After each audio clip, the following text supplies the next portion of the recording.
Hi, I'm Tilly and I'm a yoga teacher from Weston-super-Mare and Bristol.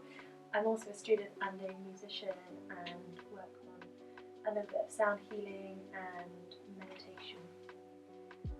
I also teach swimming. I teach people, adults who don't know how to swim, and amongst other things that I'm sure you'll find out a little bit more about. I've played music since I was really little, and my parents were very musical, so I naturally developed into a life of music. And it was one of those things that I was only really ever good at, or I thought I was only ever good at school. So I chose to continue doing music and pursue a career in music when I went to university just after turning 18.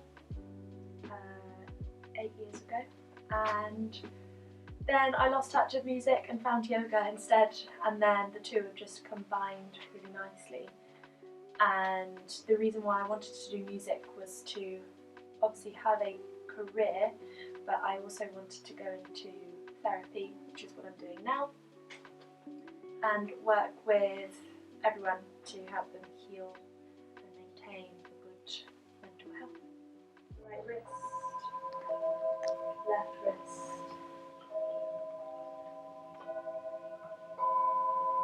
right side of the waist, left side of the waist, right hip, left hip, right. When I was at university for the first time, I really struggled and I had to leave university for a medical reason, and whilst I was in treatment for this illness, I was introduced to yoga and meditation. It's the first time I'd ever really done it properly and found a benefit from it. So once I started practicing a yogic routine and a meditation routine as well, my recovery just sped up. So I knew that that was something very special that I wanted to share with people, whether that be through meditation itself or finding what I've done now, my own way of sharing how I use music to meditate and sounds to heal.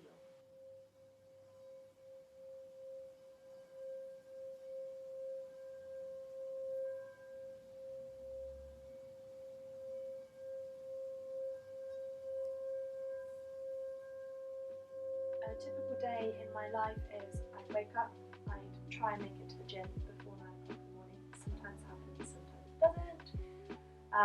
So I do a routine in the morning where I get up, have some water, have my breakfast, practice piano, get the hardest and the most, the jobs where I need to use my brain the most straight away, so I know I've done my piano practice, and then I'd either go to university or I'd be teaching throughout the day, or I'd be running errands around the house for my family, like cleaning up after. And then I teach every single evening. I teach around 18 classes a week, give or take,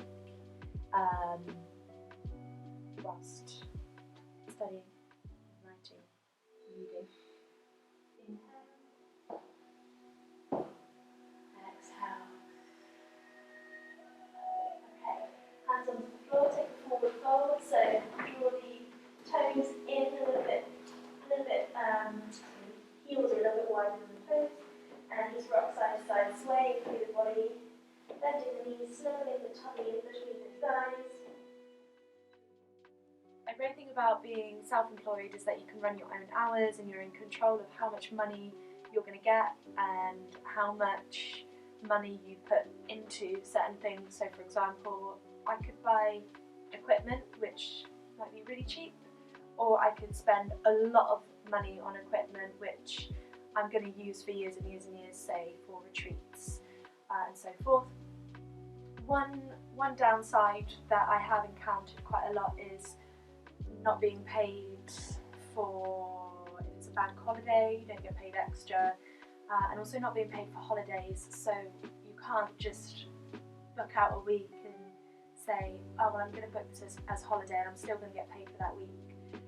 if you're not working, you're not being paid. So it's really important to put money aside so that you can have a life outside of work. And as lovely as yoga is, sometimes you do just want a break, and it's a lot of giving, so you need to just take time for yourself and make sure you've got enough money to do that as well.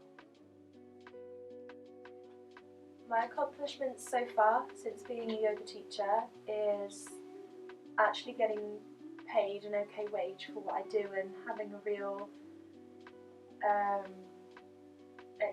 being accepted for what you do as well. You get a lot of feedback and a lot of encouragement, and you feel quite rich, even though it's not, you might not be getting as much money as you'd want to, but you see a lot of change in people. And for me, I've always wanted to help people since I was really little. Being able to do that without actually having to intervene in their lives or know about their lives, just providing a service that they can find confidence and security with, is really, really special. Whether I know it or not, sometimes I don't realise that I've helped people, and that's also really, really great. And there's less pressure to help people, especially if you don't know about what's going on in their lives, because it's a very personal thing. So that's one thing, of being able to obviously be paid quite an okay wage for it, and also get a really good response from people. Also running different workshops, so I run workshops that I've created myself, such as aromatherapy yoga, which lots of people do, but I've never been taught how to do it, so I've generated my own style. The same with blindfolded yoga or music meditation. Laughter yoga is one that I'm working on at the moment, and so many different things that I haven't necessarily been taught, but I've accomplished and I've been successful just from finding my own way with it, which is really cool. How am I able to do so much and stay calm? I don't know. Sometimes I look very calm, but sometimes at the same time there's a lot going on in my head, but I'm very structured with what I do, and I have a good daily routine now, which helps me kind of work out what's priority through my day.